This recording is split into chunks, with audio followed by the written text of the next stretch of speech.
You know, well, it's all great, and that's why it's such a funny thing to have you on for the Smiths, because the Smiths lyrically are so depressing, and you are like human Prozac. Like you No, people, Josh, I have anxiety. I talk about anxiety in my podcast and depression and facing adversity. And like I had an actor from the lead actor on Arrow have an anxiety attack on my podcast, and he let me air oh it. wow, He had a full on. He had to leave. He's like, I'm having an anxiety attack. I don't know what to do. So my mom is like a manic depressive. So I grew up on like listening to her do imaginary snow angels in the carpet in the living room, listening to Barbara Streisand, oh crying god, your ears off. And and so I grew up on that, in the juxtaposition of my father listening to like Zeppelin and Hendrix, and so I had like a little mixture of both. I was kind of yeah. all over the place, and that sadness, that innate sadness. I mean, I was always looking. I always like fed into that. Like I'm like, this person understands me. I remember listening to The Fix in Yeah. my attic, and I played that song Saved by Zero over and over and over again while my parents are arguing downstairs. And I didn't know till 20 years later that Saved by Zero actually means you're saved by zero, you're saved by the ground. You can't go any lower. You're essentially saved by the ground. And Yeah. so I was like, I always my therapist tells me you probably shouldn't listen to these songs over and over again, like If You Leave Me Now by Chicago. I know you love the song, but so I do love sad music. I do love great lyrics. I'm always thinking of lyrics and things. And Morrissey, who we'll talk about later, certainly is the essential lyricist, to say the I least. just love that. I just love in one room, it's like, hey, hey, mom, I said the way you move. You go downstairs and we got nothing to be guilty of.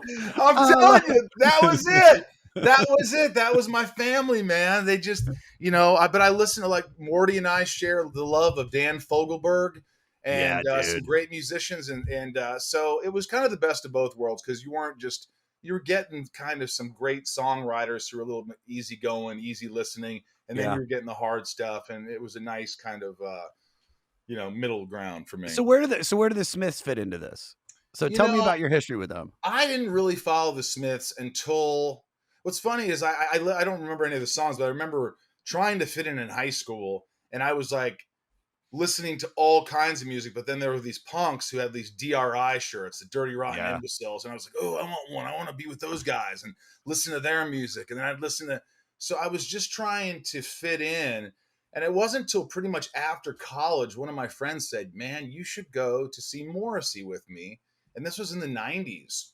And I was like, Morrissey, he died. He was Morrison. He's been dead for no Morrissey Yeah. and the Smiths. And I really didn't know a lot about them.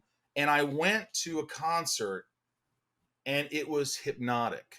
It was, I am a heterosexual man, but for some reason I wanted to like make out with Morrissey. He Yeah. just exudes this lovable ambiguity, sad, sort of enigmatic, whatever it is, that I just was drawn to. It was like, people say he's the Frank Sinatra of alternative music. And Wow. I just was drawn to it. And some of these songs, I remember them playing like, even older songs from like My Arsenal, which was like, I think Ouija Board and was Ouija Board My Yeah. Arsenal? Yeah. I forget which album that is, but It yeah, wasn't Voxel and I, but I think it was My Arsenal. And I just remember going, wow, I got to do some research on the Smiths. And that's when I started going back and listening to the Smiths, going, wow, this was a special time. This is a very special band. And although I don't know, there's people, I go to the Smiths convention every year. It's called the Smiths Convention in LA. My friend Ray, who runs Chaos Records in Covina, who more do you know, he throws a Smiths convention. So it's Smiths cover bands. And, one time they got one of the original drummers and, and they have this, and it's just a blast. So I go to that every year, and I became a Smiths fan. I really did. Are you trying to say you're like this light Smiths man? You're like, I have my own booth set up at the Smiths convention. I pass out these weird flowers. But they know everything, Josh. They have trivia night where Yeah. they sit there and they ask these questions. People go, they're like, half a person before one note, half a person. That's meat is murder. they can go to it, and I'm like, wow, these guys. So if those guys are listening, we love you. I love you. I we love the do. Smiths, Oh but yeah. And this is like two things.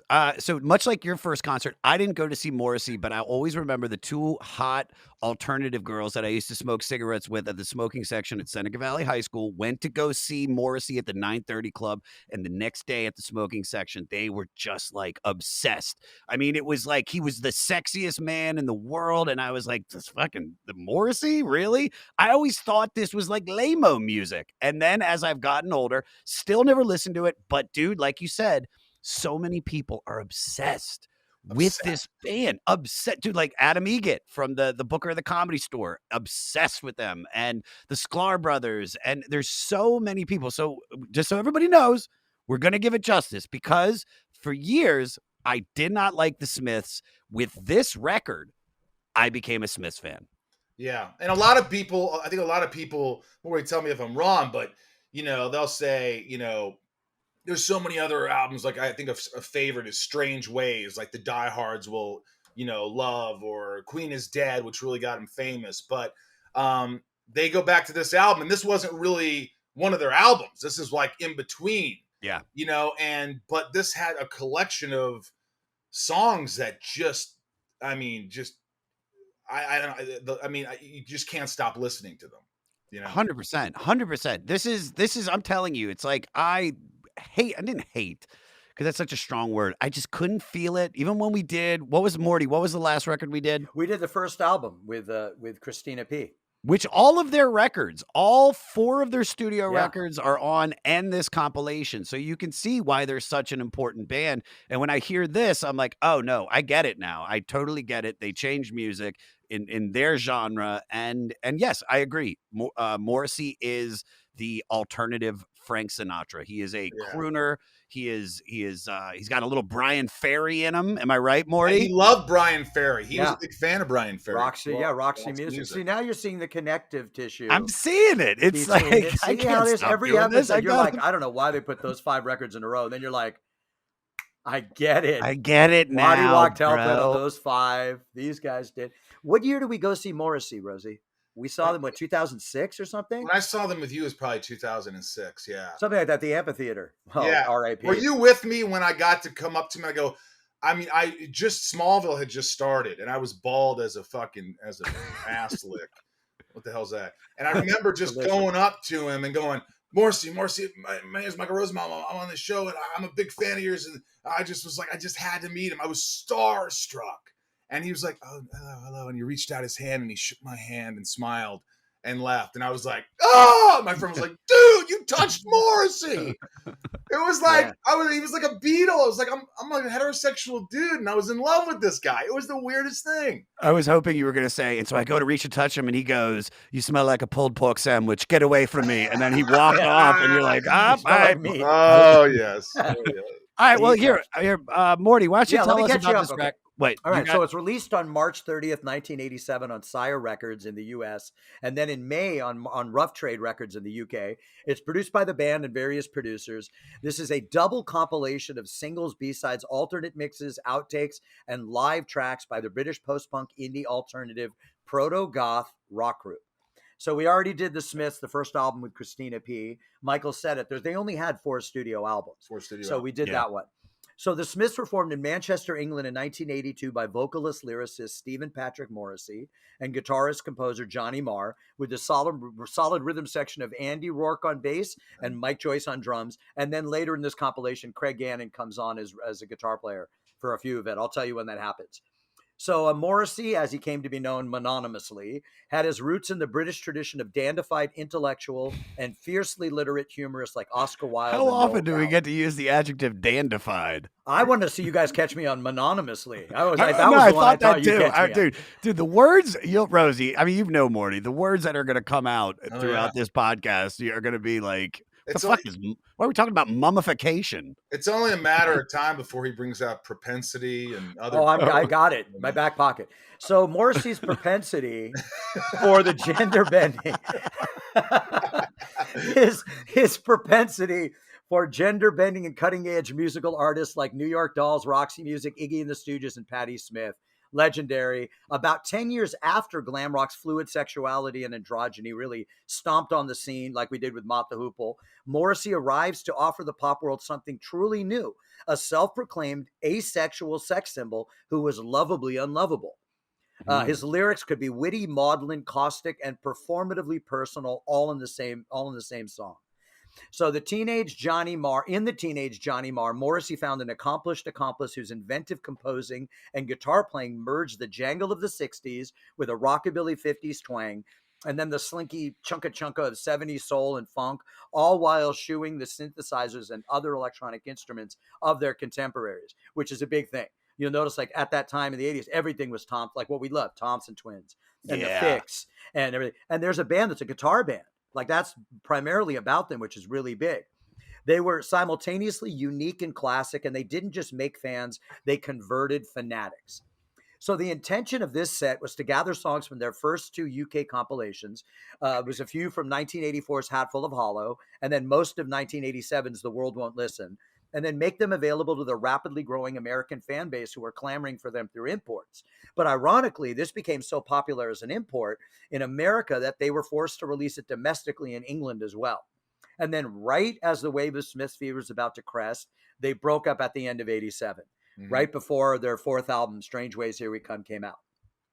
They only released those 4 albums along with these singles and live stuffs and absolutely energized and transformed the 80s British indie music scene. They've influenced countless artists from Radiohead, Oasis, Jeff Buckley, Muse, Arcade Fire, Deftones, even Andre 3000 from Outkast. It's so, not to cut you off, but that is so crazy that you just said all of those bands, because as you were, it's when you, especially Deftones, dude, I'm like, holy shit, dude. Deftones is just the Smiths with a ka-chunka. With like a real ka-ka. Yeah, you see that in that, and so right at this point, Morrissey's already jumped onto his solo career. So a lot of people don't even see the bridge. Strange Ways comes out, and then in America, it's like he's already popping with stuff. His solo career stays solid for like 20 years. Johnny played with Talking Heads, the Electronic, and then the Pretenders, as well as his own stuff. And the Good, the Bad, and the Queen. Yeah, well, the shit with, what's his face? There's worth listening to, but then we get into like there's lawsuits, and then there's sniping at each other in the press, and Morrissey's almost gleeful desire for controversy, which will likely come up at some point. Fans are still praying. Sad. It's really sad. Yeah, because from Johnny Mars and Morrissey, and there's this hatred, I guess, and it sucks. And supposedly, Morrissey was in this little band, and the lead singer of the Cult or something introduced Morrissey to Billy Duffy, the guitar player. Billy Duffy told Johnny Mars, "Hey, go visit this guy. He's pretty incredible." And they became best friends, and they worked so well together. And Johnny pretty much did. I hear what I've read is like he did all the work. He was like the music, he was recording, managing everything, and all these guys just had to do what they had to do. And it's a shame because I think everybody would just go nuts if they got back together. That's it. I mean, the fans have been clamoring for them to have a reunion, and although the outlook is absolutely bleak, I think I can say this because I've known both you guys before these things. People said the same thing about Guns N' Roses. They said the same thing about the Replacements. They said the same thing about Fleetwood Mac. So listen, as long as they're not dead, I say maybe Coachella 23. I think from what I know, the Golden Girls have a better chance of getting back together than the Smiths do. And I mean, I agree with you. I agree with you because when you go to these concerts now, you see the mentality, and I'm not bashing Morrissey, but I get angry. I go to a concert, I'm like, God, he didn't play really anything old. Like, you forget that what made you famous, it's so important to the fans. Like they love you, they idolize you. Play a couple. He doesn't. Does he not play? Rarely plays anything. Like I've been I don't like that. Where he plays not one. Okay. I've never noticed that. I've been to those. Yeah. I've been to those, and I just I don't understand it. I know that he wants to differentiate himself, and but it bothers a lot of people, and people keep going, and the whole you go to a concert to disappear. Yeah. And to just get, captivated and caught up in this music. And then you have these videos of these animals getting slaughtered for 40 minutes. And I'm all about stopping animal cruelty. For But when sure. it's 40 minutes, I am really in a sad mood now. I don't even like, I want to go home. I would love it because I'm pro cruel. I'm pro Yeah. cruelty. Before we get into the album, I gotta say this because JT's here and you mentioned the Deftones. JT, remember when you were working for DC 101 and we went to that Deftones show and it was so packed and like, remember we were like holding on to each other because if we lost each other, like it was Yeah. like literally like a scene from like Sophie's Choice where I had to like let go of JT because the crowd was separating us and I was like, nah, dude. Yeah. Well, I walked out. My jeans have never been wetter from the sweat. It was crazy. I never And then we went and had a connected the pulled dots, pork though. sandwich. I Huh? never connected the dots though. Deftones to Morrissey, like it makes a ton of sense the way you. Ton said of it. sense. Yeah. Arcade Fire. Some of the other ones like Radiohead, yeah, but here let's just dive into it because so there's like Morty. How many songs are actually on the full record? I didn't look at it. I don't have it in front of me, but A it's like lot. something like, it's something like 21 or something on I there. think there's more than that. I had to dude. cut. I love the Smiths. I was sort of going like, we can't do all of it, but I really want to hit all because I know fans, like we said, the fans out there. If you guys love the Smiths, trust. We tried to do as many. When we're done, we'll know how many. But we really agonized. 24. over I think there's 24. 24. songs Okay. in the album. There's 24. Yeah. We're Oscillate gonna- Wildly is a. I tried to cut off the covers and I didn't do the instrumentals because how do you guys? Oh yeah, it's a great instrumental. But this You know, really I want- is, yeah. dude. This really is a great record. I know it's a It is. compilation, but it has a vibe, and it feels like it's actually something that they sat down and were like, "This is going to be our concept record." I mean, it flows really well. So let's take it right from the top. It opens with "Is It Really So Strange." So this is the travelogue and living experiences of Morrissey's friend Linda, who left Manchester for London when her art exhibition was moved before returning. So this is about his friend, but why did he say this? So go ahead and play it, JT. Oh yes, you can punch me, and you can butt me, and you can break my spine, but you won't change the way I feel. All right, that's it. So you can butt me, you can break my spine, you can punch me. Well, like this is a toxic relationship, if I've ever heard one. Well, he says yes. He or she says no. Is it really so strange that I love you this much? Yeah, it's fucking strange, man. You're gonna get punched in the face and you're gonna get brutalized, and because you just keep coming after. I don't know. I mean, what do you think? They're more. I mean, here's the thing about Morrissey. We talked about this. There's a lot of literary allusions, and I'll try to hit as many as possible. And he's like a lot of other artists. He'll just outright steal stuff, great lines, and he'll put them in, and then forever people will be like, Morrissey said that. You can go back to And he the 50s. exaggerates. He Yeah, exaggerates. and he's histrionic. He's like when I said about Damnified, he is every bit flamboyant in every bit of this. You know, you'll cut my throat out. Like it's just as big. You know, he's it's grandiose. Very grandiose. But I mean, he has an art. I mean, he has a thing, dude. You know, I mean, look, when you love someone that much, you'll do whatever, I guess. For sure, man. For sure. I've dated a couple girls that broke my spine and butted me. I don't want to know what butt me is. Headbutt? That's probably Are they- what butt me is. Are they talking about pegging? I mean, were they doing that back in I think Steely 80, Dan did that. 86, 87? Egg. So speaking of toxic, but more on the shock of what we just read. So you're born in New York, but you're raised in Indiana. So Yeah. was that a strange culture shock for a Jewish kid from Oceanside? I mean, I was like 8 years old when we left, and I guess so. It was just when you're that young, I think you adjust quickly. I just remember being a kid and my dad mowing the lawn, and I'm just going, I have no friends. He's like, go down the block and knock on everybody's door and ask them if they have the kid your age. And I just kept knocking on doors. No, Danny. And Danny became my friend. He was a kid my age, and the mother had a cigarette, and she's like, Danny. And he started playing with me. And it was hard to adjust, but I always found a way to adjust and make the best of everything. I think I don't know, I learned that. So I don't remember it being that difficult. I think it was more difficult for my sister. They were Jews. We were Jews, but not religious or anything. But there were a couple of incidents where somebody threw a quarter down the hallway and said, fetch it, Jew. But it wasn't constant. And it was just like a couple of bullies. And, yeah. They were like, how do they know that I'm Jewish? Oh yeah, I'm wearing my tallis and yarmulke Yeah. everywhere Oh yeah, I go. Rosenbaum. Yeah, dude. Once and for all, just so we have this, you pronounce it Rosenbaum, but I hear Rosenbaum, and so just once and for all, because I know friends of yours that have known you forever that still, while we're having a conversation, will say, Rosenbaum, and I Because it's go, just like it's my fault.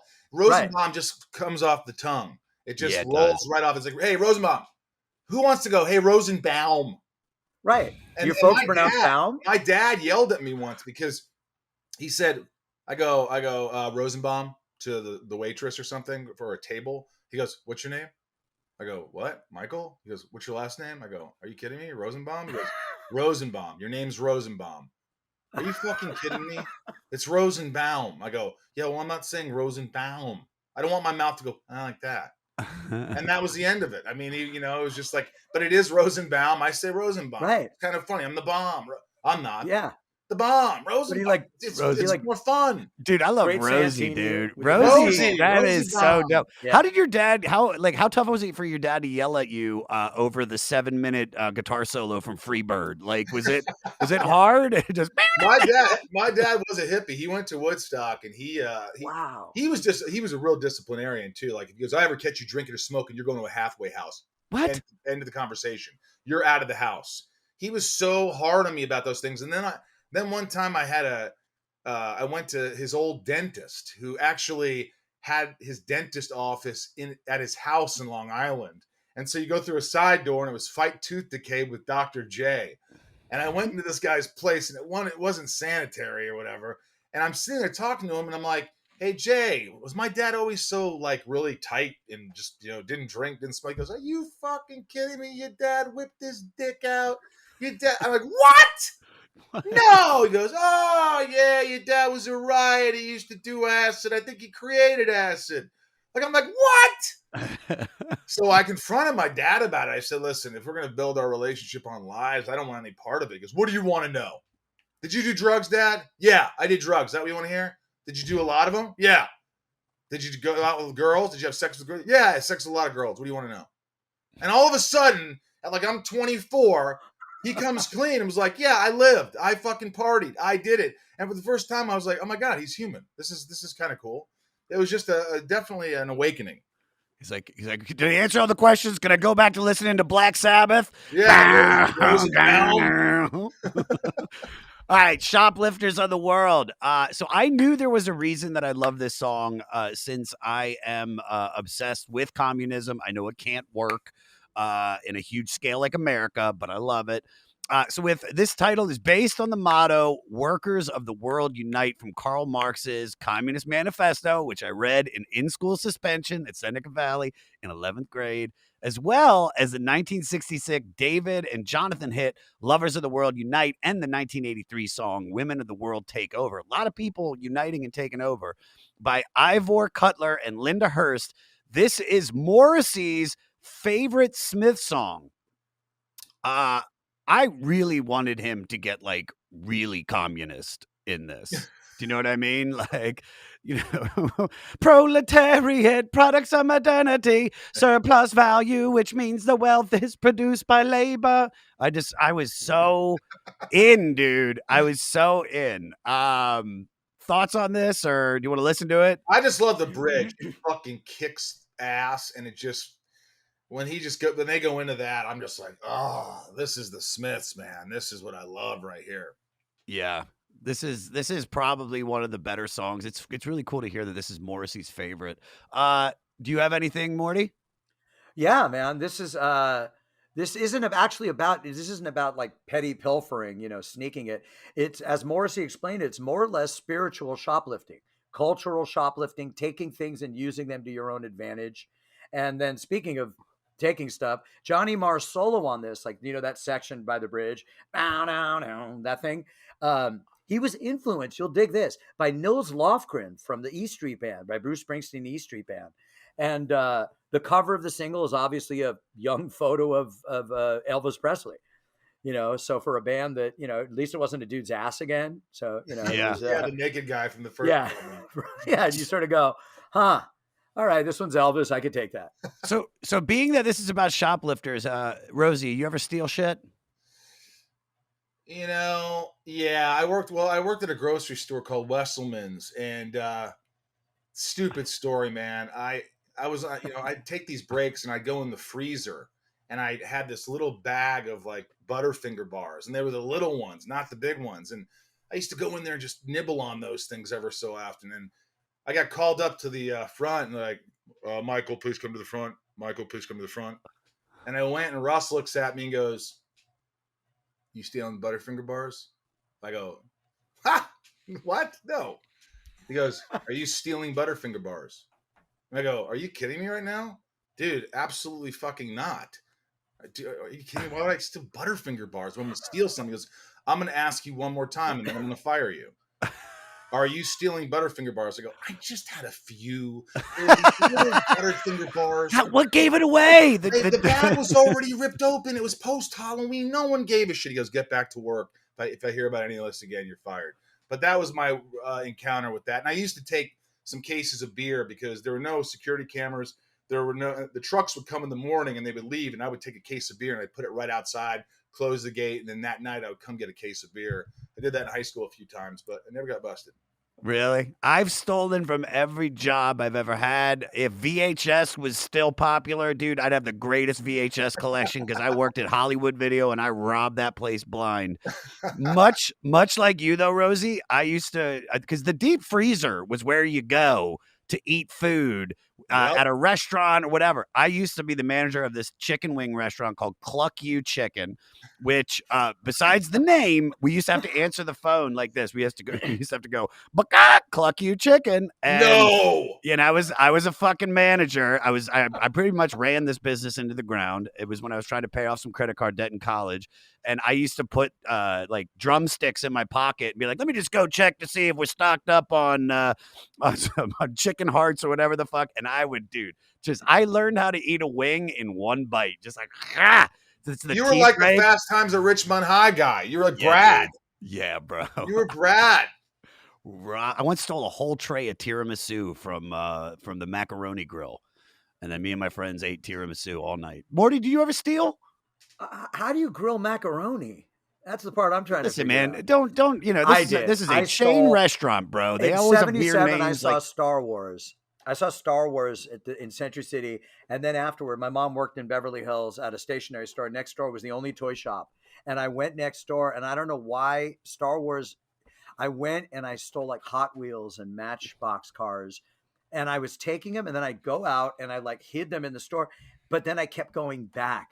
And I probably took like 6 of them. And on the last one, they finally were like, "You're walking in with a long t-shirt and we're watching you steal and then walk out." And then they busted me, and then they brought me home, and nothing happened. And now I'm a reprobate. And now I treat my child. I don't tell her I did. That's the cops for you, dude. I don't tell my kid that I went to Woodstock and took drugs. Yeah. That's the difference. You will. With Limp Bizkit. Speaking of which, I saw Limp Bizkit, one of the last concerts I saw before the quarantine at the Roxy, and I took mushrooms, and it was really scary. It was a scary show. It was not what I recommend everybody to see Limp Bizkit on mushrooms. It's fucking. That's Eric. That's Fred Durst. I don't even know how to turn that off, or people can't call me. I got to figure. Top right corner has like a little something that says like "Do not disturb" notifications.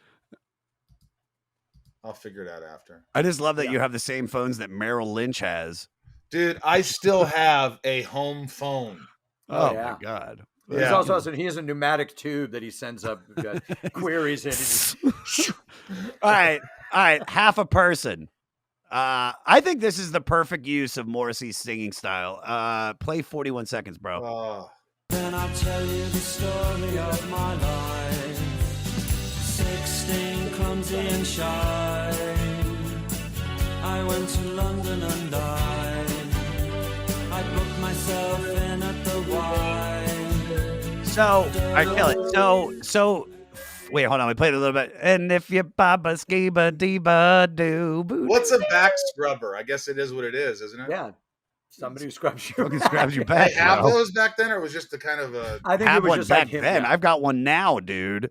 And do you Tina, have a scrub my back. vacancy for a back rubber? Can you grab the loofah for me? This is exfoliating cream. It's the last of the international loofahs. I think is what it need a is. shiatsu International massage. loofahs. Playboy, international Playboy. Yeah. It's so. It's You know, this is. Go Go ahead. ahead. No, you go ahead. No, all No, right. I'll go. This, You go. This is quintessential sad.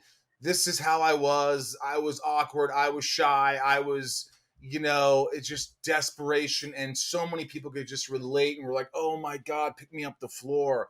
Pick me up off the floor. So, I mean, this is a song. And I love that, a lot of songs, the title of the song is in there. I don't think half a person is in there. It's just the name of the song, but it's not a lyric. It's not. And I like that. I always like when I see that. So this is the B-side to Shoplifters of the World. Morrissey and Marr wrote together in a few minutes, face to face in the studio, Stairwell, that Johnny says was the best songwriting moment they ever had. I would just like, dog and do. I love it. We're getting let up here, dude. Let's fuck this podcast. Let's just have a dog off. I could just imagine like them trying to write songs together. It's because it's just like they have this vibe. So it's probably just like, all right, just like you strum some shit. Here's poetry I wrote while drinking Merlot just in my castle. It's great. It's great. I could only imagine how long it takes them to actually write a song together.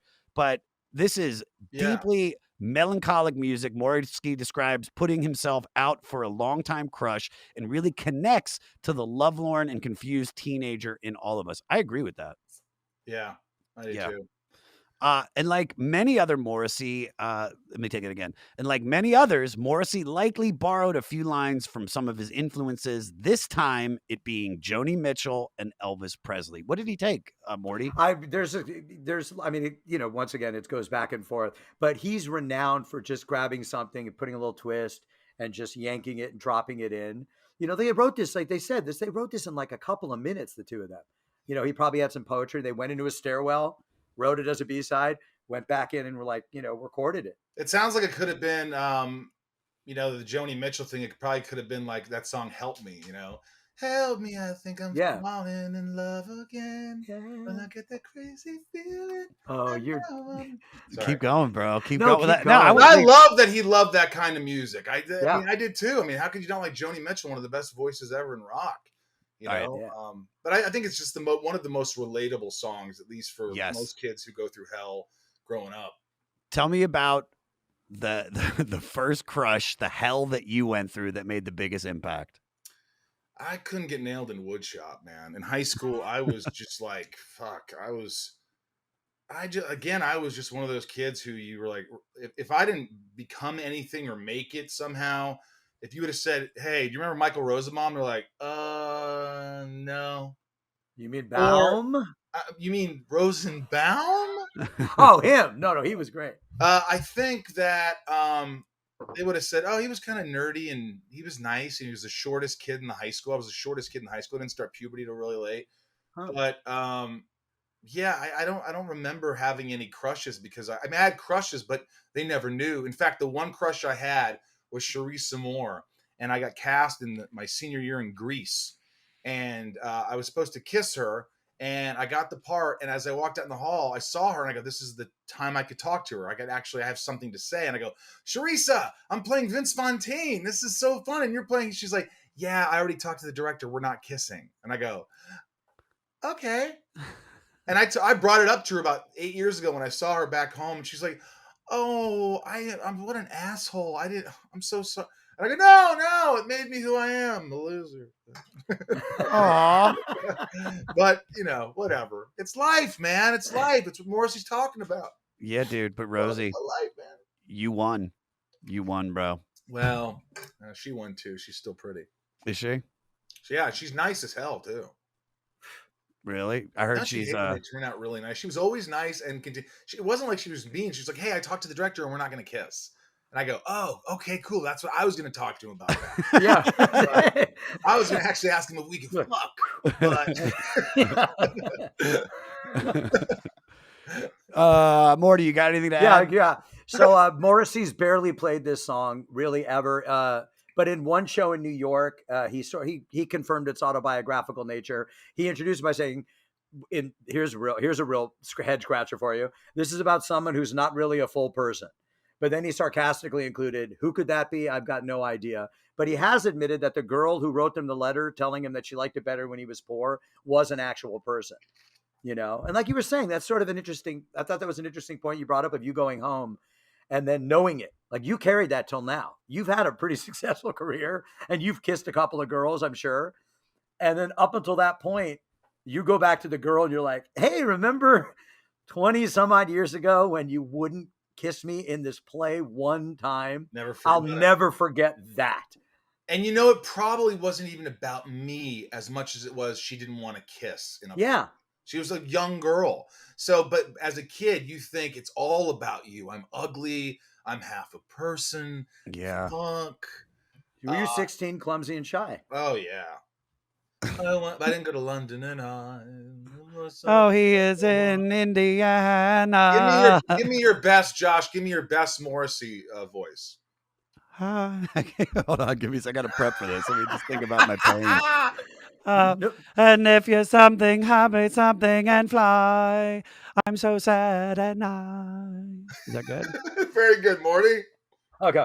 And if a double-decker bus crashes into us. Tonight, right, Kermit, by Jesus your Christ. side, oh, the pleasure would be mine.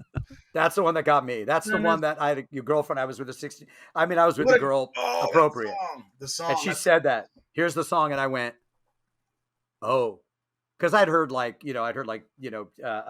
Girlfriend in a Coma and stuff. That was the one. My first girlfriend was like, I love the Smiths. And I go, sure.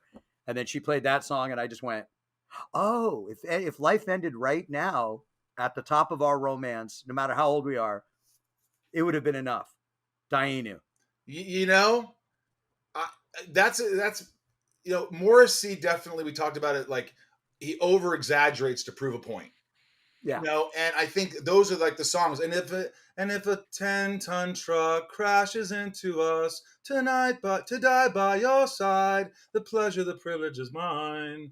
I mean, it's just like he doesn't want to get killed in a bus. He doesn't want a 10-ton truck to kill him, but it's the way he feels, and he's exaggerating to make a point. And it's so heavy that it's just kind of shocking and amazing. You know what he reminds me of? You remember in Annie Hall? I know it's hard to talk about that now with everything we know, but it's still a great movie. When Annie Hall's talking to that actor and he's like, how I'd like to die if I got ripped apart by wild animals. Like that's the most Morrissey shit in the fucking world, dude. Just put your foot on my heart. Yes, I think that actor was the guy. That's your dude. That's your dude. Was that John Glover? That's your dude, bro. I just had dinner at his house. He invited me over, and it was like it was only a handful of us, but it was like Dan Lauria, the father from Wonder Years, and it was an awesome time with these old timers kind of talking about life and stuff. It was cool. But that was John Glover and then Annie. Yeah. Oh, I love it. And he was in Gremlins 2, the new batch. Yeah, dude, that's how I know him. Big fan of the Gremlins franchise. Hoping they bring it back. That and RoboCop, but with Peter Weller. All right. I don't want to skip over London. I got to mention it to everybody because it's, honest to God, one of my favorite songs on this record. It's like, Morty, you called it punk rockabilly, and I could totally see British people just pogoing to this shit. It's so good. But let's get to Panic. Go ahead and play the opening. Streets of London, panic on the streets of Birmingham. I wonder to myself. All right, I'm a fan, dude. I am, great. I am a Mexican emo Smiths fan. God. What does it mean? What does it mean when you say hopes may lie in the grass smear? In the grass deer, I think it is. Huh? I think isn't it grass deer? Hopes may lie in the grass deer. No, but honey grass trout? smear. It's Does he say grass smear? Oh, I didn't even. Hopes may lie in the grass smear. I guess everyone's. You know what? Right now, I'm gonna look. Somebody that's like me is screaming at the phone at their podcast device. What is a Grassmere? What is it? It's a rug. It's in England. Grasmere is a village and tourist Yeah. destination in England. But it's an. Was it near Ireland? Is it Kilbarrow, Helps me Cumbria? lie in the Grasmere. For Guys, all we A know, neighborhood. though, I don't know. it's it in could just be Montana. something- Okay, like I said, it Grassmere, could be something- Montana. It's where Yeah. they do. It's where they do a big bicycle, big motorcycle rally every year. Smash Yeah, where- Mouth played it. It's like, He eats a- dude, we're he- playing he eats a Grassmere pig. in like 2 weeks, bro. I thought it was another word that he made up. Like he has Probably. a propensity Ah, for doing that because he'll be like, Piccadilly Pelore, you lovely Eek and you lovely Raya. I looked them up. Those are Eek and Raya are not words, but somebody who will throw fake words into a fucking song, genius. I love that he makes his own world up. he probably also grabbed them from other. He's good with that, where he'll grab from like like a little device. Like he'll grab Shakespeare, and then he'll grab a Sheila thing, and and he'll stick them Right. all together and just mix it up. And it's like, dude, if you're smart enough to catch on to what he's doing, then good for both of you. Yeah. Yeah. You know what I mean? Here's my question, because this is from an outsider that is, becoming a Smiths fan. Is this the most popular Smiths song? No, How Soon Is Now is probably the most popular. When you say overall, Are you talking about with fans? Are you talking about like With the fans public? and everything. This is the one that like I've heard this. I feel like I've heard this Smith song more than any other Smith song. Well, you know what? This was because of the DJ part, the disco and the DJ thing. It got a lot of traction. It also got a lot of pushback because people, kind of the racial and the sexual component of discos traditionally. Some people thought that he might have been, sort of coming down on, the kind of people that would go to discos or DJs. But really, what it was is just that he was basically saying, music right now sucks. yes, And the people they're playing is all this. I mean, I apologize because you love this shit. I mean, you love the bands he's talking about at the time, but he's like, I don't understand Human League and all these, you know what I mean? He's like, Yeah. I don't get this. That's what you're putting out there. You guys are putting out there like, whatever, not Debbie Gibson, but that idea of like, Stacey Q or whatever.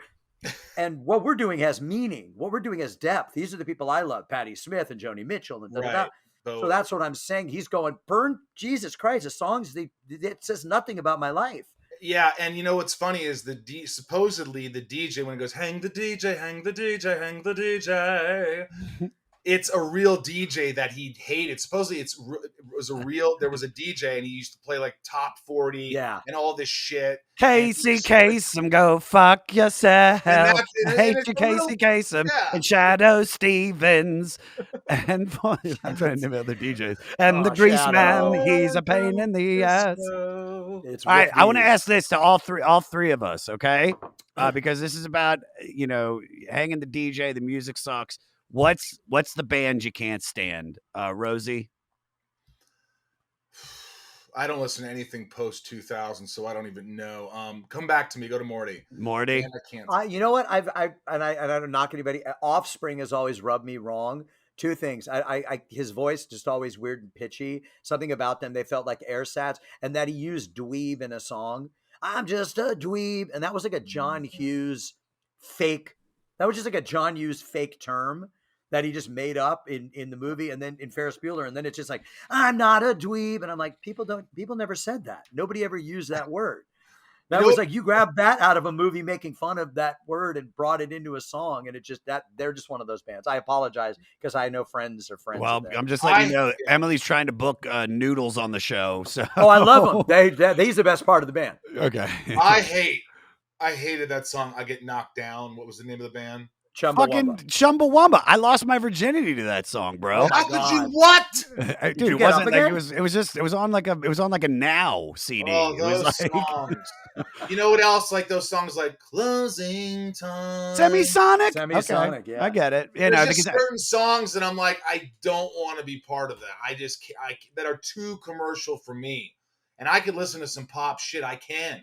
But like I could listen to pop shit from like the 70s and 80s where I like the pop. You Fuck still yeah, have really man. great songwriters there, but But I bet you yeah. loved Hootie and the Blowfish.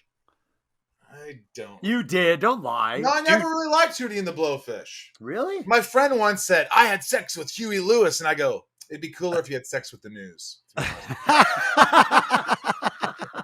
Dude. Oh boy.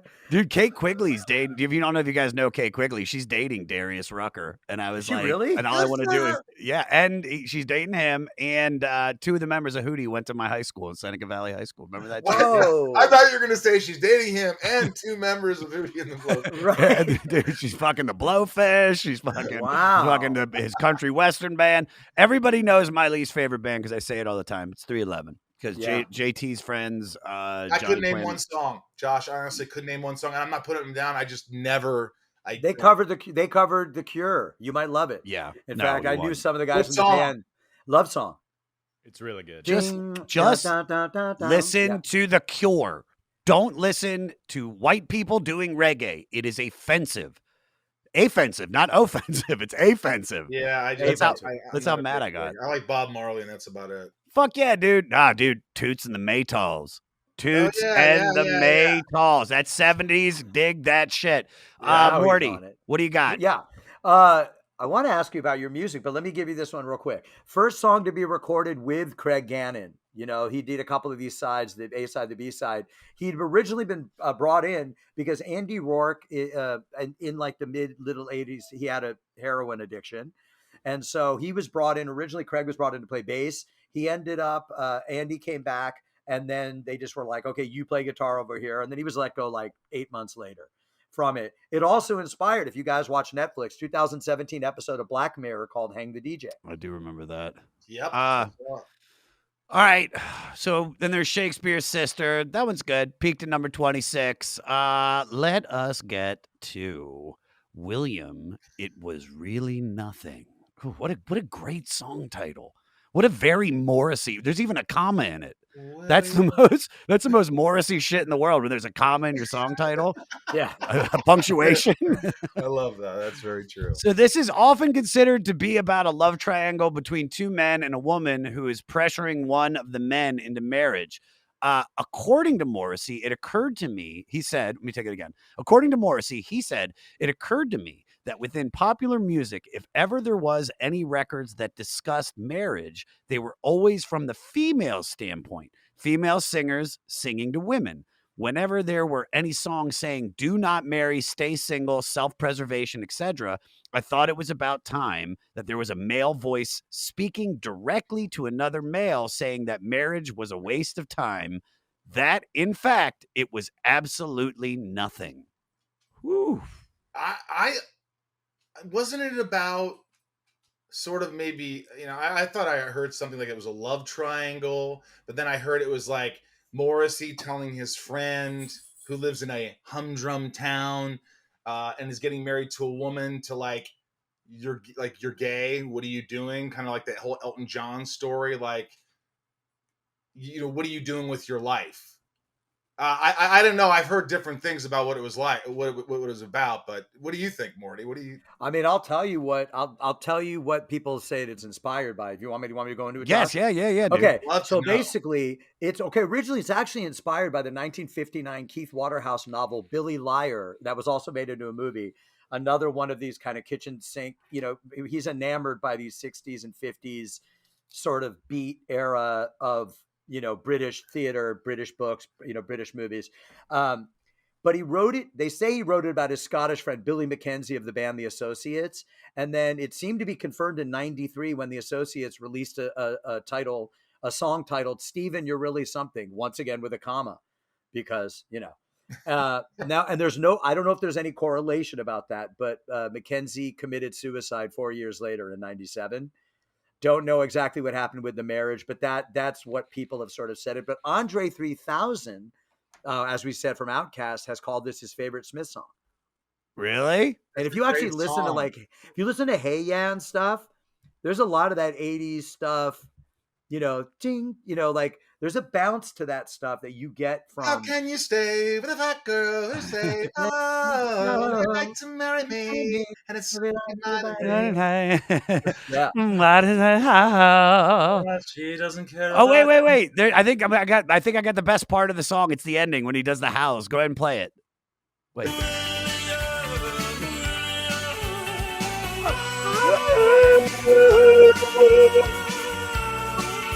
I love it. Oh, Morrissey, you're so sad. You're so cute Such a and good adorable. song. Come on, Billy. Come on. All right. Stop playing. All right. It was called Bill. It was really not that much. But then they changed it to William. Yeah. Really not. I like Bill, it wasn't that bad. don't Bill, talk to me about semicolon. It Bill, sounds. I'm going to guess it was more than a semicolon. Yeah. Bill, ellipses. Full colon. It was full colon. All right. Next one I want to do is Heaven Knows I'm Miserable Now. Good Oh. God. The Pope of Mama Jamma Mope. This has been he's described this as like an old school uniform. People insist I wear it, but I'm really not that miserable. I'm not an unhappy person, not in the least. I'm certainly very surprised and very pleased to still be here. I mean, let's just listen to this shit. This is actually no, don't do that because I want to play the best line because I care more about this. Oh, This might be the best line in the entire. Can I guess record. it? Can I guess it? Go ahead. Can I guess the best line? Yeah, hit me. I was looking at Heaven knows I'm miserable now. You've been in since she said, in my life, oh, why do I give valuable time who people rather kick in the eye? Nah. Okay, This right. is the one that just sticks out to me. Play 149, bro. What she asked of me at the end of the day, Caligula would have blushed. Oh, Yeah, yeah, dude. Malcolm McDowell. I just imagine him just group. I just love this. I love Caligula this. would have blushed. Yeah, he It's would've so blushed. great. What a great It's line. great line. This is. I get it now. I get it. So I want to ask you, Rosie, what has been said to you that would make Caligula blush?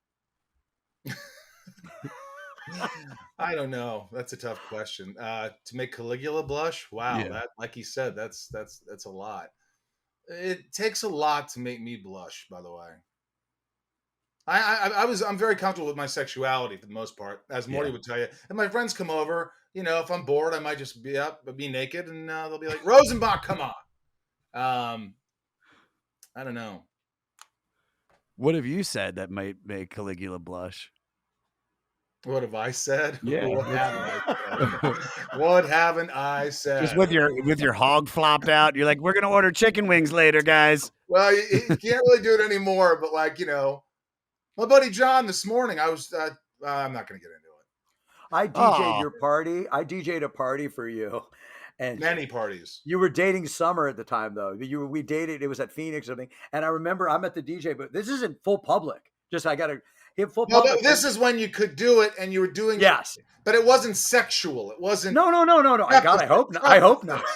I hope not. Because he looks at me and he just goes, "Hey, what's up?" And then somehow, I think your pants are open and you just pulled your cock out, but kind of went, "Hey," just standing there, I thought I was showing you my new ball buckle. Oh, I was. Oh, okay.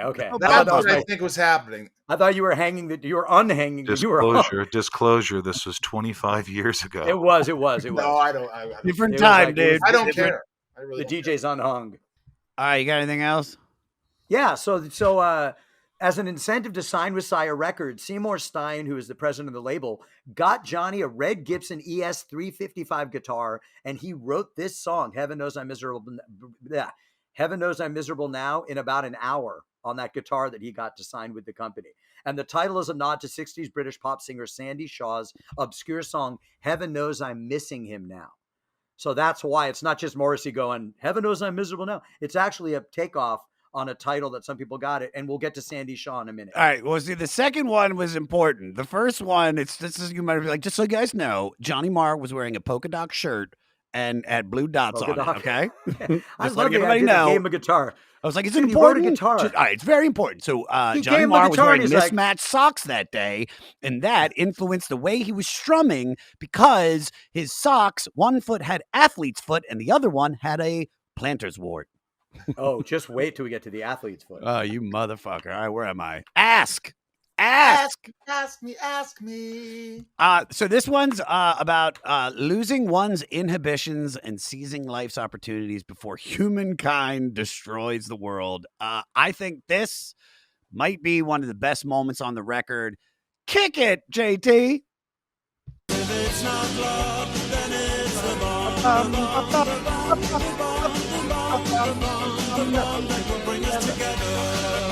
Kill it.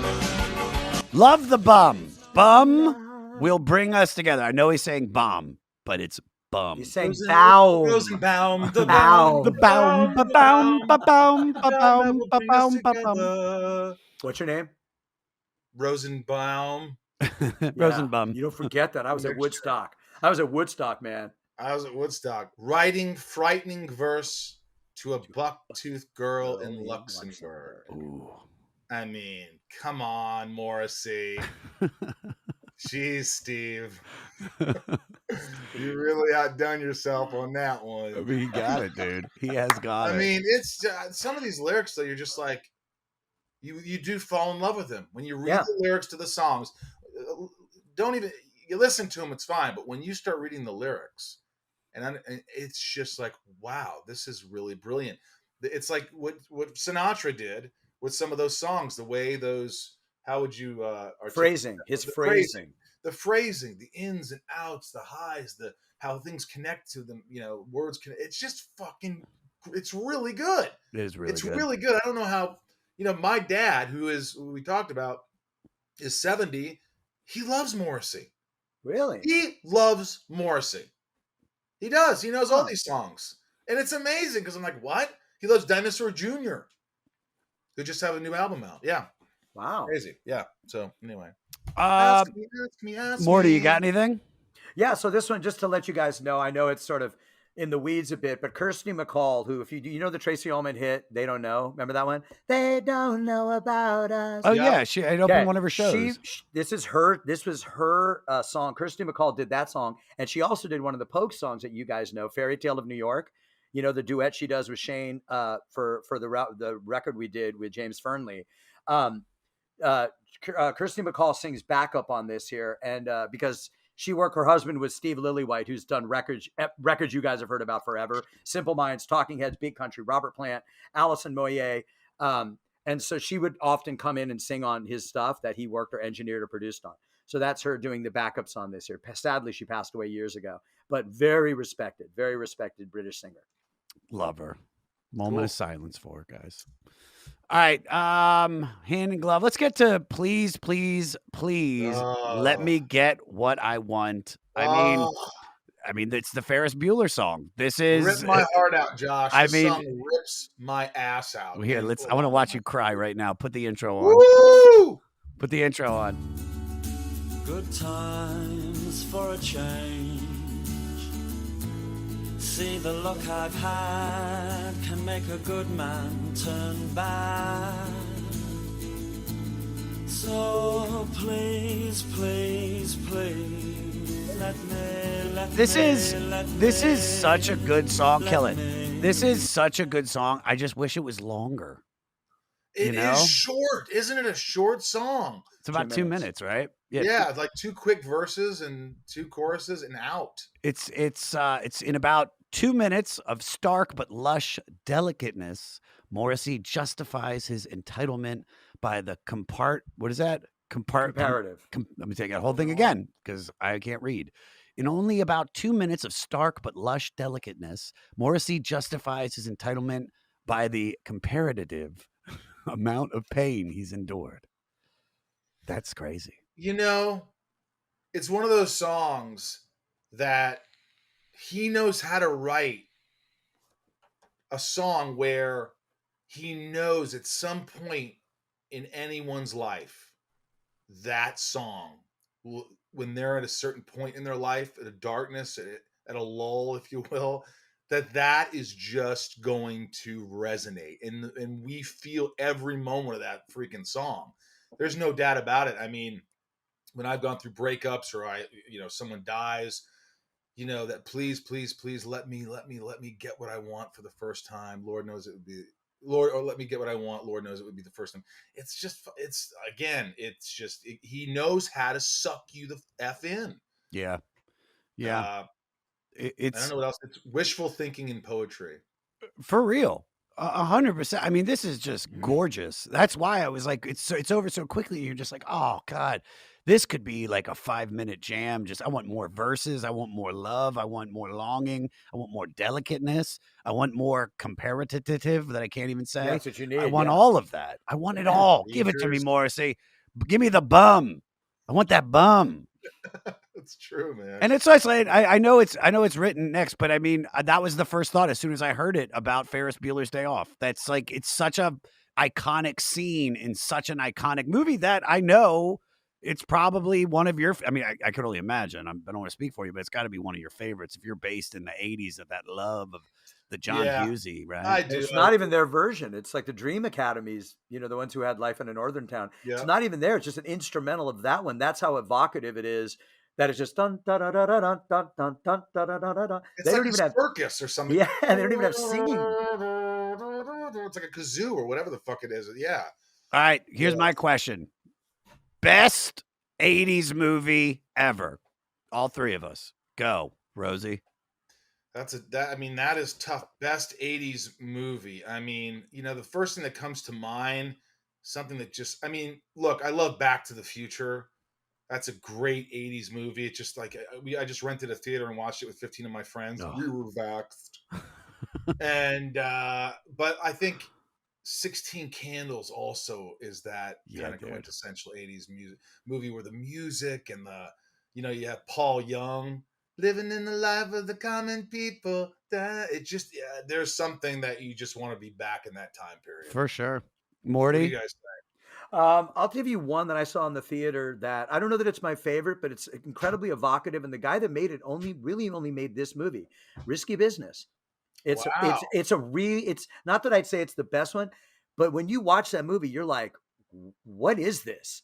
It's like absolutely, when you watch it, there's just something about the way it looks, how it's written. And the dude directed, I think he did one film and then was gone or whatever. And it's got Tangerine Dream on the soundtrack. Dude, it's a heavy, besides the subject matter, it's like a heavy, a dark movie. And, Tom Cruise being all naked in his underpants. Yeah, dude. Good for him.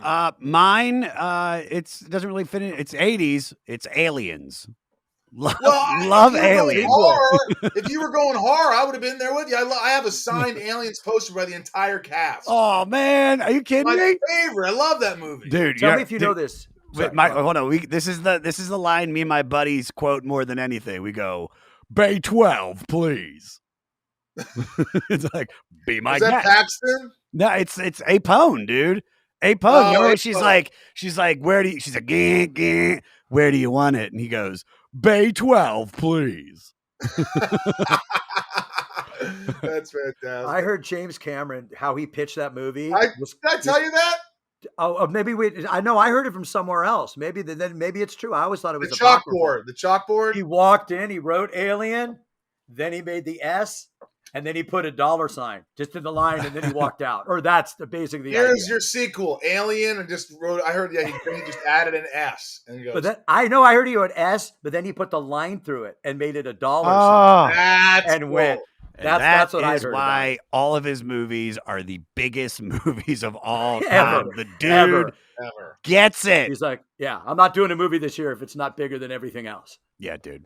But then also say Fast Times at Ridgemont High, but just because of it's so 80s. Yeah. It's, All but, right. but You'll go that Aliens one is like and that's my Breakfast shit. Club. Oh shit. Oh, Okay. Breakfast Club. That's a toughie because maybe Eminently quotable. I mean, Yeah. how many times have you guys walked away from your friends and just thrown up your fist like this and just bang, hey, hey. I can't. That song is epic at the end. Talk about a song that's just so impactful. Yeah. And who was supposed to do it originally, Rosie? That song? Keith Forsey wrote it. Who was supposed to do that song originally that passed? He worked with Keith Forsey also. And when you hear it, you'll be absolutely, I totally see that. Was it Billy Idol? Yep. Was it? Yeah. Dude! And you can imagine Billy Idol doing that. Yeah. Just a huge cucumber in his pants, just being all sexy and Billy-ish. Totally. Does Dude. Barry Manilow know you rate his wardrobe? Could Barry ask Manilow, him. yeah. Oh, yeah. What a great. Dude, that was eminently quotable. Saw it in Westwood also. Yeah. I love it. All right. The next one is Unlovable. So this might just seem like a maudlin pity party. It's actually a poignant yearning to be understood and loved. And that's summarized in the lines, I wear black on the outside because black is how I feel on the inside. And if I seem a little strange, well, that's because I am. But I know that you would like me if only you could see me, if only you could meet me. I don't have much in my life, but take it. It's yours. It's yours. Oof. That's yearbook shit.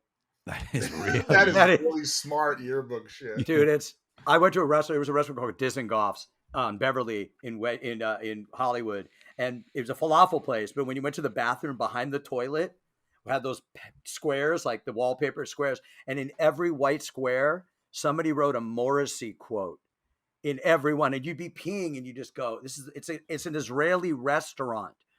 In the bathroom behind each one, it would have like one line from one song, one line from another song. And every time I went to the bathroom, I'd just be like, who wrote this? Like the dude who works in the kitchen? You know, I mean, I'm not, but I just thought that if anybody ever went to Dizengoff on Beverly and Crescent Heights, you know what I'm talking about. Get the mishmash if you go there. Get a mishmash and maybe some kreplach and some Loved it. and some latkes because they're delicious at what's it called? It was Dizengoff. It was like a Middle Eastern place. Dizengoff. Falafel. Gesundheit. It's like so Jewish. All right. Is there anything? Because I think there's some interesting fact about this. Yeah, one. this one. This is okay. You'll love this one, Rosie. Dig this. So this is reportedly a swipe at Robert Smith from The Cure. So they had a feud through the '80s because in an interview, Morrissey was asked a really stupid question. He said, if I put you in a room with Robert Smith, Marky Smith, who, if you guys don't know, he's a singer in a band called The Fall, and a loaded Smith & Wesson, who would bite the bullet first? So Morrissey goes, I'd shoot them all simultaneously. But then he called Robert Smith a whinge bag. And that prompts Robert Smith later. He goes, Morrissey's so depressing that if he doesn't kill himself soon, I probably will. And then he said, this is the best line ever. If Morrissey says not to eat meat, then I'm going to eat meat. That's how much I hate Morrissey. But apparently they've made up. They made up, and now they see each other, and they're like, "Hey, what's up? Hey, what's up?" And that's like them kissing. How are you? Yeah. Do you think you could please, you could have please, do you think you could have a friendship with Morrissey? Do you think he has like real I think friends? so. I think he's probably. What do you think, Rosie? I think he's actually got. He said he fell in love like 10 years ago. Whenever one of the records, he's like, "I'm in love." It was like a thing he came out. I mean, he didn't come. Let me rephrase this. He didn't come out. He came out and said he was in love, and then people were all happy for him, and it was him smiling in like a light shirt, driving his car in convertible in L.A. But yeah, it was. He came out. I think it's possible. He probably has close friends. I'm assuming close female friends. Maybe it's this whole persona. Maybe it's just like I've got to feel mysterious, ambiguous, and sad, and and my fans, that's what they want. That's what I'm giving them. And then he goes at home and he's like, "Hey, hey, hey, hey!" He's like, hold on. He's like, hold on. The Islanders game is on. I was going to say, I've got money on it. I've got money on. Oh God! Did someone grab In and Out, please? Yeah. Is anybody looking? All right. For time, I just want to mention Asleep, which is great about this song was that I had saved that on my Spotify playlist a while ago. It's a great song. It was the B-side to The Boy with the Thorn in His Side. It's great. It's so great. Is there anything super interesting, Morty, Well, this one, Noel Gallagher's called this his favorite Smith song. If you guys read Perks of Being a Wallflower, you'll know that Henry Shabosky's 1999 coming of age epistolary novel, which, if you guys want to stop me, an epistolary is basically when it's a novel's written as letters. So like Bridget Jones' diary or diary entries. Oh, yeah. Diary entries. He talks about this being the sensitive teen's love letter to music. So Bridget Jones' diary is epistolary? It's an epistolary. Epistolarian? I love that. Epistolarian? You got to go 85 miles an hour to read Is it. it in Back to the Future? The Pistolarian? Damn, where's that boy? It's Wear Black to the Future is what it is. Do they serve a Pistolarian at Bergen's in Aachen, whatever that restaurant was that we went to? I got heartburn from an epistolary once I got there. I went to the bathroom, I almost threw up, and then I looked up and it was like, shoplifters of the world, unite and take over. I was like, I'll be All right, Morty. All right, so Yes. Peter, we're gonna cut this little part that I'm saying right here just for time. I'll barrel through. Well, no, pick out like 3, and then we gotta move on. Okay. Okay. Because I gotta get You out of gotta. here. You should do one. You should just say something about Hand in Glove. Someone will kill themselves because that's their first single. I can just say that as a fact. Yeah, just do that. For But 2 I seconds. gotta get out of here. So Oh yeah, you got it. all right, so let me take this again. So Rosie, you want to do some facts and get out of here? Let's do it. All right. Yeah, just one quick thing I'm going to tell you is Hand in Glove, which we skipped over from 83, is the first Smith single, just so you guys know. Sandy Shaw also covered it, and she actually had a bigger hit with it. It was kind of a failure when they came out of the gate, but it's good to know somebody out there is freaking out because they're like, they skipped Hand in Glove. Listen, We did it. We're cut for time. let me say this to the people that are getting mad. Go fuck yourself, okay? I'm sick of it. I am sick of it. We're giving you a free podcast. I'm sorry. By the way, I'm sorry. by the way, By the way, follow our Patreon. but by the way, this is the naked guy in the cover. This Hand in Glove, right? Yes, this is the Tuchus on the cover that This is the Tuchus guy on the cover. The guy showed it to his dad, and he's like, "Hey, here's our new single." And his dad's like, "That son, that's a dude's bum." And one of the great lines: "Hand in glove, the sun shines out of our behinds." Well, It's a backhanded compliment, I guess. It's incredible. All right, Okay, what so do I'll got give you for guys facts, a few buddy? facts. I'll give you a few facts to get out of here. We did skip Sheila Takes a Bow, which is another huge one. Went to number 10. It was their highest charting single ever while they were together, and it's the last song they ever played live as the Smiths. Its subject, which you'll hear a lot of the time, is the British kitchen sink dramatist, is also on the compilations cover, the cover of Louder Than Bombs, because he's explained, I've never made any secret of the fact that at least 50% of my reason for writing can be blamed on Sheila Delaney. So, and if you see it, it's spelled Shehelaghh, but she's Sheila. That's how you pronounce that. It's Irish. She thought it sounded better. Okay. So speaking of inspiration, Rosie, who first inspired you? You know, it's cheesy, but I'd say my grandfather always inspired me. He was just such a great guy. He was Morty met him. You've met Irv. He was just always had energy for me. Always had the time to listen to me. Unconditional love. Cared about what I said. Was deeply interested in what I was doing. That really got me through a lot of the dark years. And having someone like a role model and someone that loves you unconditionally is huge. We don't need a lot. We just need one that's genuine. And he's always been a role model. Yeah. So Did you name Irv after Irv? Yeah, my dog Irv, who just Yeah. I had to I'm put sorry down about 2 that. weeks ago. Yeah, thanks, but yeah, it was. But yeah, so there's my grandparents were Irv and Blanche in Florida, and I named my dogs Irv and Blanche in California. So my grandfather was like, "What the hell did you name your dog Irv? I'm not even dead yet. What the hell is this?" He was always a good. It's Good sense of humor. I don't know if that. I mean, I get it, but it's like it's like Pop, you pop, name boom, pop. why'd you name the ferret after me? Yeah, in Jewish Pop goes the religion, weasel. I don't even think you can do that. Yeah, you got to name just an I name. Yeah. Yeah, exactly. Morty, because these are the questions I want to ask. Yeah, I can bounce over. So I can do bounce over soccer. no. Do Morrissey pick the name and then Okay. do Actually, fuck, man. We already did Billy Duffy. We can switch that. We can skip that because I mean the only thing is they met years before the Smiths. Let's see, Mark Bolan. That's a good one. We got to keep that because you want the question. Which one? And then I can just end it with the last thing really quickly. So I can barrel through this one. Okay, quick. Okay. So Morrissey picked the name The Smiths because of its generic quality, figuring it was time for ordinary people to be recognized. That's how we came up with the name. I get it. No, I get it. Smith is a very basic name. That's great. That's cool that's what it was No about. flamboyancy whatsoever, No. ironically. All right, so Rosie, I want to ask you, when did you first realize you would be forever recognized as and connected with Lex Luthor? I don't know. There was a cool moment where Stan Lee came up to me once and said, "You're the best Lex Luthor." And I Better was than like- Hackman. He just Wow. said it to me. I love Hackman, but I was like, what? That was just mind blowing. But I think, when Smallville came out, there wasn't social media. So it was right before that really hit. So it wasn't until, I went to my first convention to sign autographs. And that's when I realized, oh my God, there's a line out the door and wrapped around, and people are here to see me. And I couldn't believe it. And the great thing about that was my grandparents were with me the first time, and they were like, "What is this? They're here to see. This is I don't understand what's happening here. These people are here." And they would stand there for hours. My grandfather was he was just astonished. They were like, "Could you sign this? In this episode, you said that." And my grandfather ate it up. And my grandma was, "Let's go get lunch or something." My grandfather thought it was the most amazing thing. And I loved it that he's got to witness some success in my life, because I didn't have too much before then. Oh man, that's great. That's great, especially Yeah. because he's so important to you. Because my dad passed away before all my success, and I wish he was there so I could. He is. He's with you, buddy. He's with you.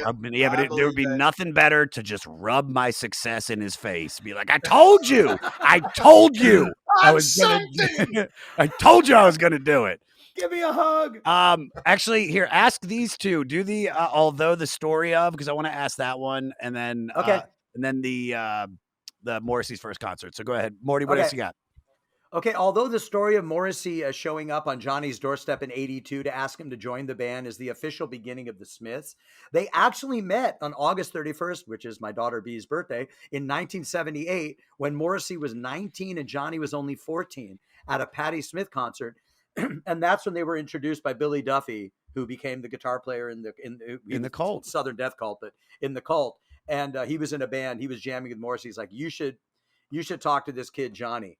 And then, whatever it was, 6-7 years later, he went to his house, and they say, he was at the door, we're going to write songs together, kid. Pretty much. Yeah. Wow. Rosie, I just banged the mic. We take it again. Rosie, what chance meeting changed your life?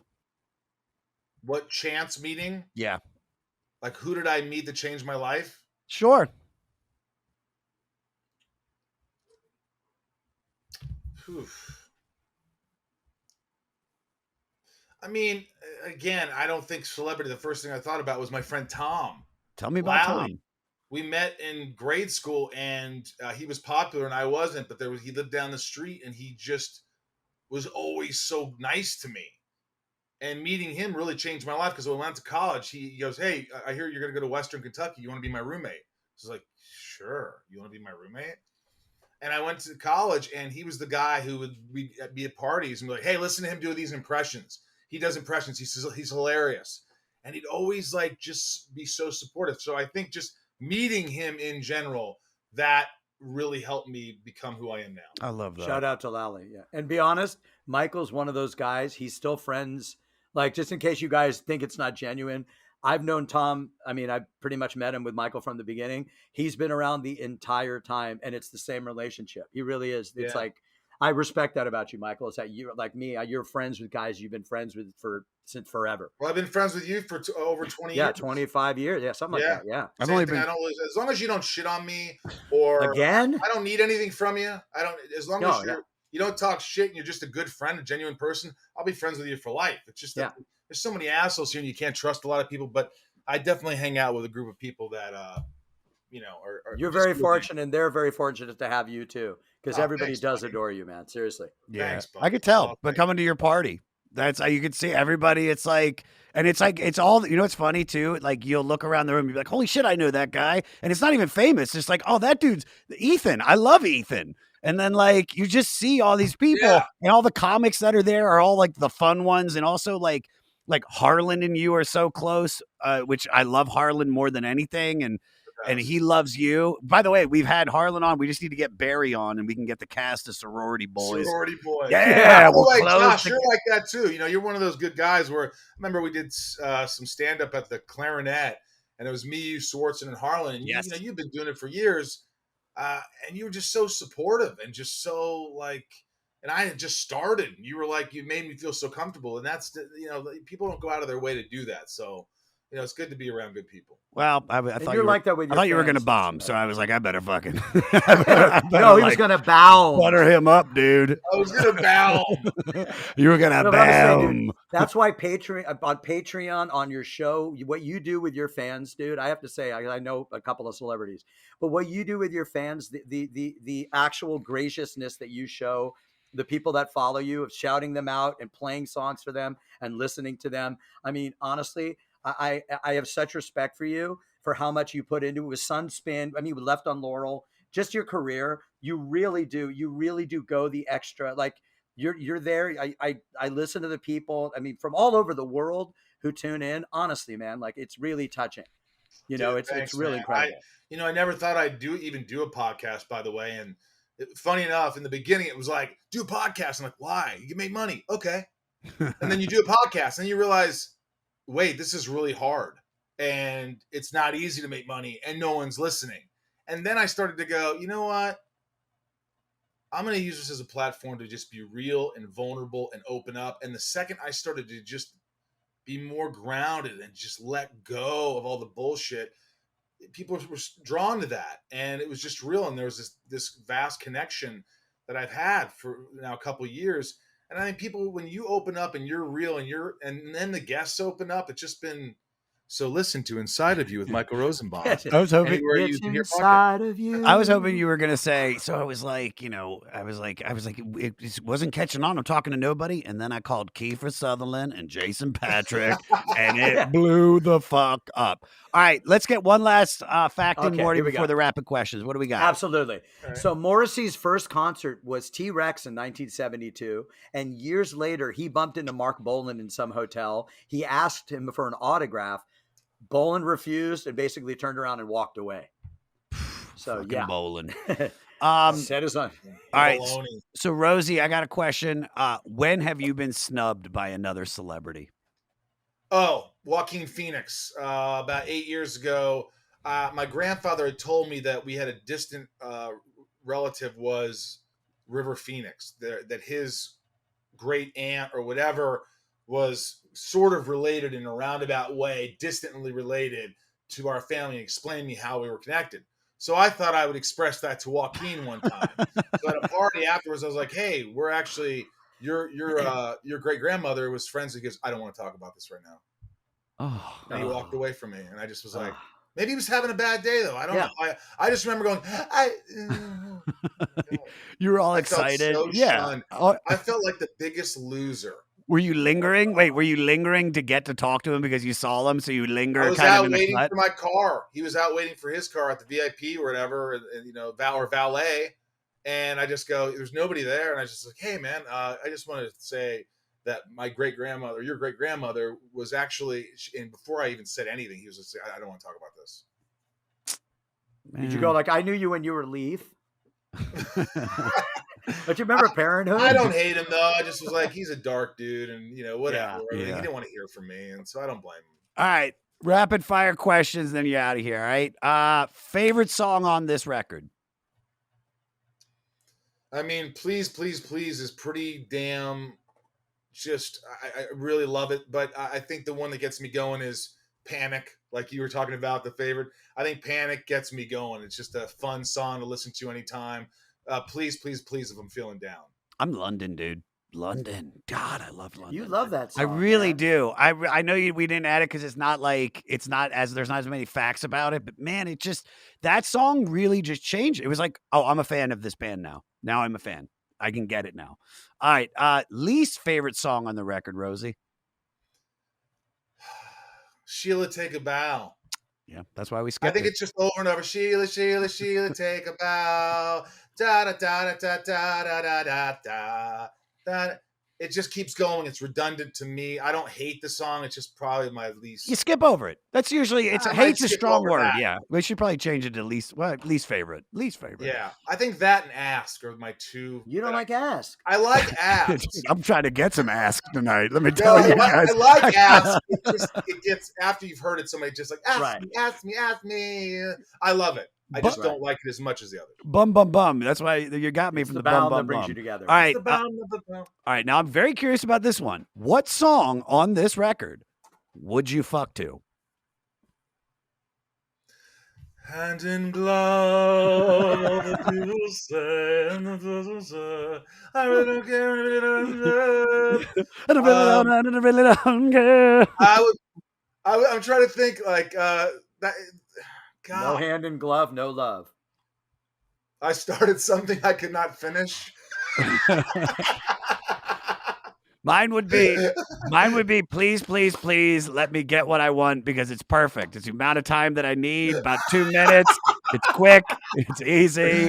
Fucking, Perfect. fucking, Isn't I that your am a doggy selfish style? lover. You just I love your it. doggy style. You just sit there Please, begging.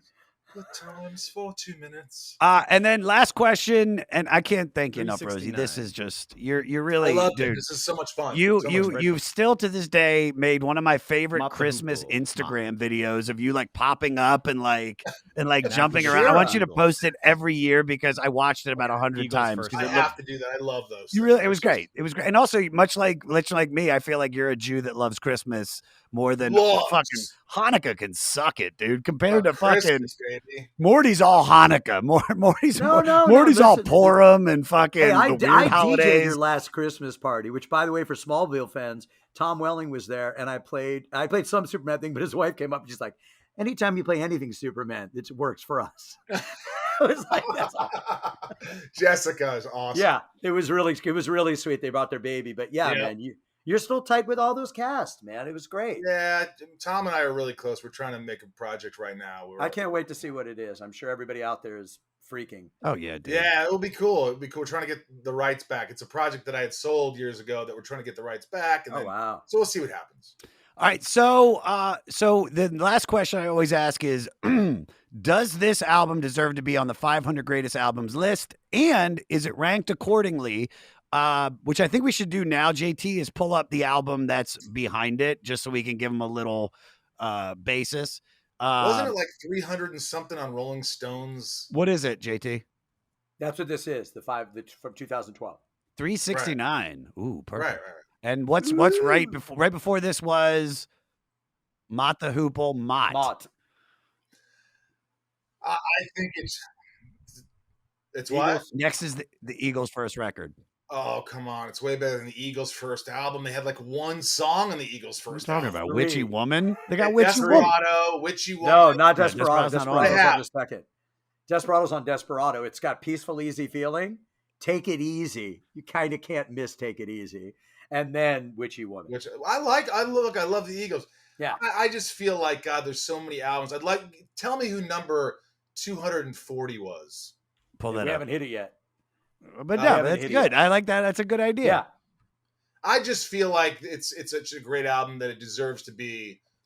I mean, to me, it deserves top 100 for sure. I didn't see that they have. Yeah. I didn't see if they actually did every Smith's. I mean, I'll take your word No, for they're it. all in there but- because I pulled that up in the Wikipedia. did it? Yeah. That was like what I was doing. going to say, all the big star records are on, but then all the Police records except Zenyatta Mandata. So it's really bizarre what they decided wasn't big in there, which is their album that broke them. But then all the Smiths albums.